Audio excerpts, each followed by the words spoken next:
दोस्तों, आज सिंधु सभ्यता के बाद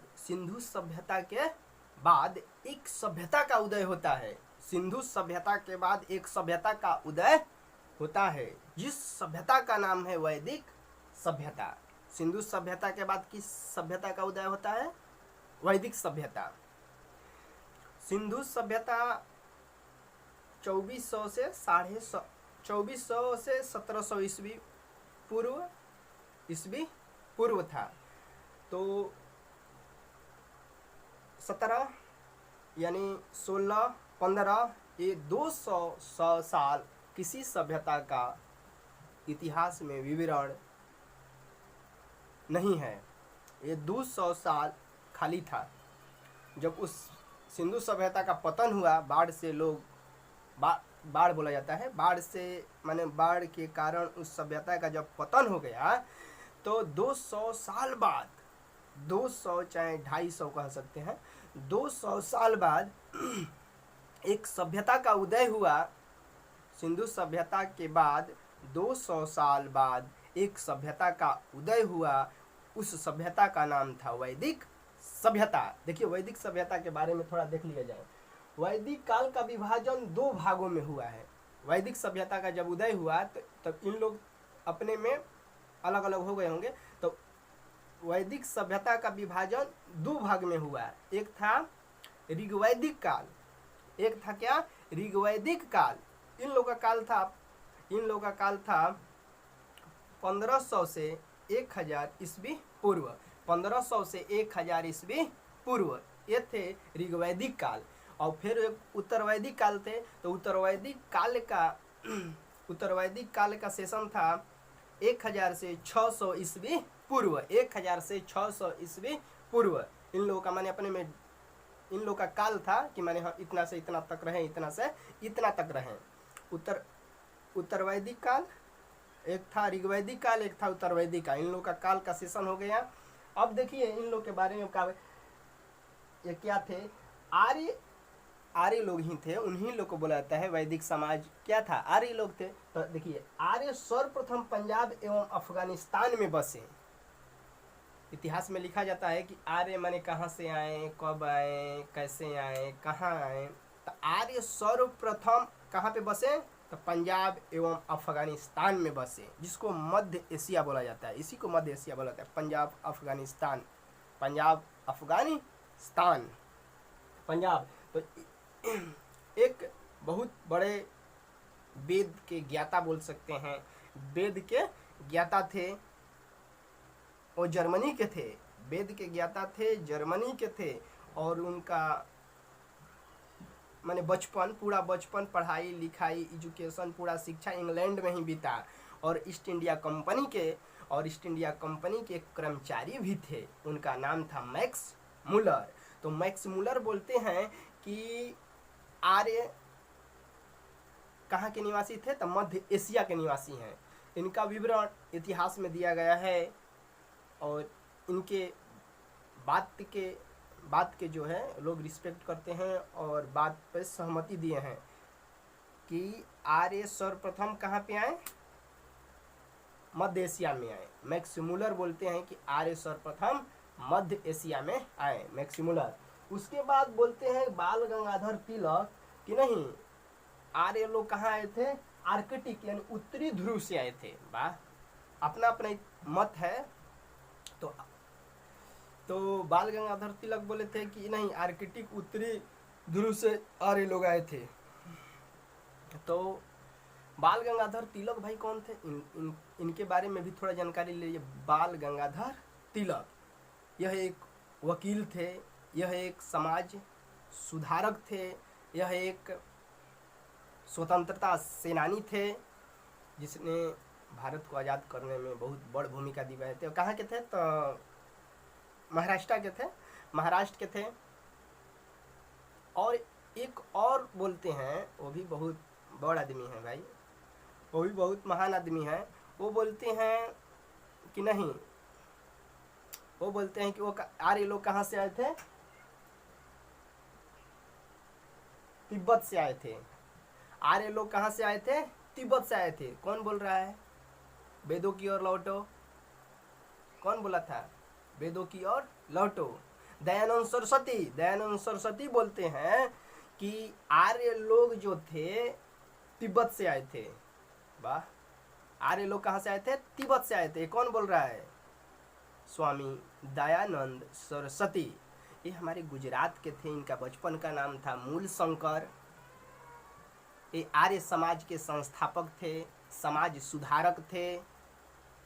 ये बोले थे वेदों की ओर लौटो। इन्हीं के नाम पर दयानंद सरस्वती स्कूल चलता है, दयानंद एग्लो वैदिक। क्या बात है। इन लोग का, तीनों लोग का मत था, लेकिन सबसे इम्पोर्टेंट, सबसे वीवीआई परीक्षा में आता है तो मैक्स मुलर वाला आता है। मैक्स मुलर को लोग सेटिस्फाई किए हैं कि नहीं, मध्य एशिया के निवासी थे। मध्य एशिया मैप में देखिएगा तो अफगानिस्तान, पंजाब, ये सब जो डायग्राम है, मैप है, ये मध्य एशिया में पड़ता है। एक्चुअली मध्य एशिया में पड़ता है। तो कहने का मतलब मैक्स मुलर जो बोले हैं वेद के ज्ञाता, उन पे लोग सहमति जताए हैं कि नहीं वही, और उसी को हम लोग पढ़ते हैं। अब देखिए आगे क्या हुआ। आर्यों द्वारा निर्मित एक सभ्यता थी, जिस सभ्यता का नाम था वैदिक सभ्यता। आर्य जो लोग थे, आर्य लोग एक निर्मित किए, निर्माण किए। निर्मित माने निर्माण, एक निर्माण किए, बनाए। कौन सभ्यता? वैदिक सभ्यता। वैदिक सभ्यता का मतलब होता है वेद से संबंधित पूरा जानकारी हो। हम लोग पूरा वेद के बारे में मानेंगे, वेद के बारे में जानेंगे, वेद के बारे में मानेंगे, उसी पे हम लोग चलेंगे। उसको कहते हैं वैदिक सभ्यता। वेद से संबंधित, यानी वेद के लोग रिस्पेक्ट करते थे, इज्जत करते थे, मान करते थे, सम्मान करते थे, इज्जत करते थे, प्रतिष्ठा करते थे। अब देखिए अगला बात, वैदिक सभ्यता थी। आर्यों द्वारा विकसित सभ्यता ग्रामीण सभ्यता थी। इन लोग ग्राम का विकास किए, यानी गांव में विकास किए, गांव में रहना पसंद करते थे। गांव में रहना इन लोग पसंद करते थे। तो इन लोग कौची के विकसित किए, विकास किए, ज़्यादा विकास कौची के किए था? गांव के किए। ये गांव लोग, ये माने कहने का मतलब इन लोग गांव में रहना चाहते थे, गांव में रहते थे। कहने का मतलब गांव में इनको अच्छा लगता था। वैदिक सभ्यता थे, वेद पुराण से संबंधित थे, तो गांव में रहते थे। चलिए, ग्रामीण सभ्यता थी। गांव में आर्यों की भाषा संस्कृत थी, क्योंकि वेद पूरा संस्कृत में है। अब वेद को मानते हैं, जानते हैं, पहचानते हैं, इसलिए इन्होंने वेद का क्या किया? रिस्पेक्ट किया। तो संस्कृत बोलते थे इन लोग, संस्कृत बोलते थे, संस्कृत पढ़ते थे, संस्कृत लिखते थे। इन लोगों का मूल भाषा संस्कृत था। All language Sanskrit. संस्कृत बहुत पुराना भाषा है। संस्कृत से सब विषय का उदय हुआ है, भाषा का उदय हुआ है। सबसे पुराना भाषा संस्कृत है, बोल सकते हैं। पाली होता है, लेकिन संस्कृत है, उस पाली से सबका निर्माण हुआ है। देवताओं की भाषा संस्कृत, संस्कृत से ही सब भाषा का उदय हुआ है धीरे धीरे। आगे देखिए, आर्यों की प्रशासनिक इकाई 5 भागों में बांटा गया है। आर्य जब लोग थे, पूरा विभाग इन लोग का हो गया। तो भाई जब बड़ा विभाग हो जाता है तो शासन को चलाने में बहुत समस्या होता है। जब बड़ा विभाग होता है तो शासन को चलाने में बहुत सुविधा होता है। इसीलिए लोग बांट देते हैं, देश, राज्य, जिला, पंचायत, गांव बांटे। इस समय लोग बांटते हैं ना, तो ठीक उसी प्रकार उन लोग भी बांटे थे। कौन कौन बांटे थे? ग्रामीण सभ्यता था। 5 भागों में बांटे थे। कुल ग्राम 20 जन राष्ट्र। 5 भाग में बांटे थे। कुल ग्राम 20 जन राष्ट्र। कुल ग्राम 20 जन राष्ट्र। 5 भाग में बांटे थे। कुल ग्राम 20 जन राष्ट्र। 5 भाग में बांट दिए थे प्रशासन करने के लिए, माने शासन करने के लिए। भाई कैसे शासन करें? छोटा छोटा ऐसे ही अपने भाग में बांट दिए थे। 5 भाग में बांट दिया। जैसे हम लोग अभी बांटे हैं कि हमारा एक देश भारत है, बहुत बढ़िया। भारत को छोटा करिए, राज्य हो गया। राज्य को थोड़ा छोटा करिए, जिला हो गया। जिला को छोटा करिए, पंचायत हो गया। पंचायत को छोटा करिए, गाँव हो गया। तो उन लोग भी 5 भाग में बांटे थे। वैसा ही जैसे हम लोग अभी रह रहे हैं, उन लोग भी रह रहे हैं। हम लोग से कम थोड़े थे, उन लोग भी बहुत डेवलप थे। अब देखिए, ग्राम के मुखिया ग्रामीण कहलाते थे। जो गांव के मुखिया रहते थे, गांव के जो सबसे हेड, जिनके बातों को लोग मानते थे, उनका नाम क्या था? ग्रामीण। गांव के मुखिया को ग्रामीण कहा जाता था। गांव के मुखिया को क्या कहा जाता था? ग्रामीण कहा जाता था। अब देखिए, 20 का प्रधान विस्पति एवं जन के शासक राजन कहलाते थे। 20 के प्रधान विस्पति एवं जन के शासक राजन कहलाते थे। राजन कहलाते थे, राजन। अधिकारियों में पुरोहित एवं सेनानी प्रमुख होते थे। अधिकारी जितने थे, अधिकारियों में पुरोहित, जो माने उस सभ्यता में जो पुरोहित थे, सबसे बड़ विद्वान गुरुजी, वो पुरोहित कहलाते थे, गुरुजी। और सेनानी, शॉर्ट भाषा में कह सकते हैं सेनापति, यानी सेना का सबसे जो प्रमुख था, सेनानी कह सकते हैं उसको। तो उन लोग क्या थे, उन लोग का अलग भूमिका था, उन लोग का अलग योगदान था। राज्य अधिकारियों में पुरोहित एवं सेनानी प्रमुख होते। राज्य अधिकारी में इन दोनों लोग प्रमुख थे। पूरब दुर्गपति एवं स्पर्श जनता की गतिविधियों को देखने वाली एक गुप्तचर संस्था थी। पूरब जो था दुर्गपति एवं स्पर्श एक संस्था थी, जनता की गतिविधियों को देखने वाली एक गुप्तचर संस्था थी।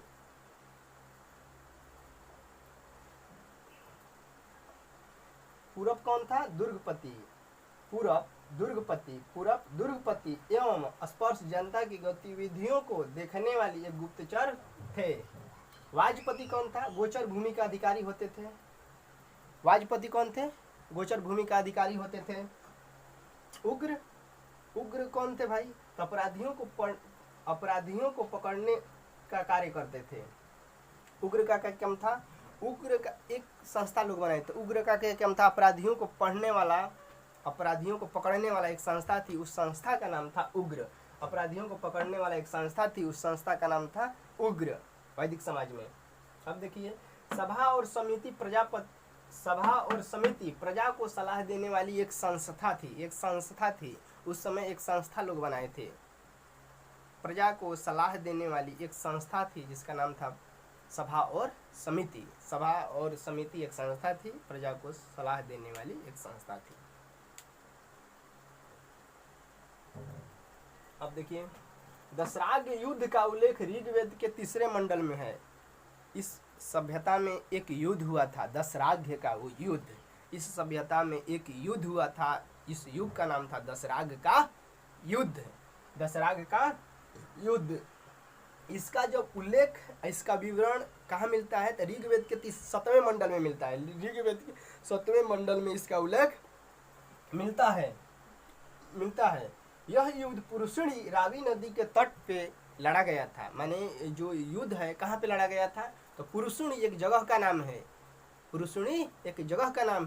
उसी जगह के किनारे एक रावी नदी है, वहीं पर युद्ध लड़ा गया था। जय श्री राम। उसी के बीच रावी नदी के तट पे माने जंग लड़ा गया था, जिसमें सुदास विजयी हुआ था, जिसमें सुदास जीत गया था। कहाँ पे युद्ध हुआ था, तो पुरुषणी जगह का नाम है, रावी नदी एक नदी का नाम है रावी, उसी के किनारे यह युद्ध हुआ, जिसमें सुदास विजयी हुआ। हारा कौन, देख लीजिए हार गया कौन भाई, सुदास विजयी हुआ। दशराग युद्ध का उल्लेख ऋग्वेद के 7वें मंडल में, यह युद्ध पुरुषणी नदी के तट पर हुआ, जिसमें सुदास विजयी हुआ एवं 10 जनों के बीच लड़ा गया, जिसमें सुदास विजयी हुआ।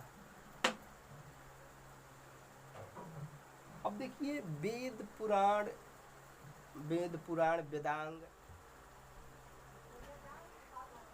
ऋग्वेद के 10वें मंडल में समाज को, ऋग्वेद के 10वें मंडल में पुरुषोक्त को 4 भागों में बांटा गया है। यानी पुरुष को 4 भागों में बांटा गया है। पहला ब्राह्मण, क्षत्रिय, शूद्र, वैश्य, 4 भागों में बांटा गया है। पहला ब्राह्मण, क्षत्रिय, शूद्र, वैश्य। 3 नंबर पर वैश्य बोलते हैं। ब्राह्मण, क्षत्रिय, वैश्य, शूद्र, 4 भागों में बांटा गया है। तो बोला गया है कि ब्रह्मा के मुख से ब्राह्मण की उत्पत्ति हुई, ब्रह्मा के भुजा से क्षत्रियों का उत्पत्ति हुआ, और जांघ से वैश्य लोक का उत्पत्ति हुआ, और चरणों से क्षुद्र लोक का उत्पत्ति हुआ। ये ऋग्वेद के 10वें मंडल में लिखा गया है। तो आर्य लोग को भी समाज चलाने के लिए, शासन चलाने के लिए, व्यवस्था करने के लिए उन लोग जाति के आधार पर उन लोग अपने वेद से ले उठा के जाति के 4 भागों में लोग बांट दिए, 4 भागों में लोग बांट दिए ताकि किसी को काम करने में प्रॉब्लम न हो। जाति के 4 भागों में बांट दिए कि किसी को माने काम करने में प्रॉब्लम न हो। तो देखिए उन लोग बांट दिए हैं। इस काल में स्त्रियां, वैदिक काल में स्त्रियां अपने पति के साथ यज्ञ कार्य में भाग ले सकती थी। इस काल में वैदिक सभ्यता में स्त्रियां यज्ञ काल में भाग ले सकती थी।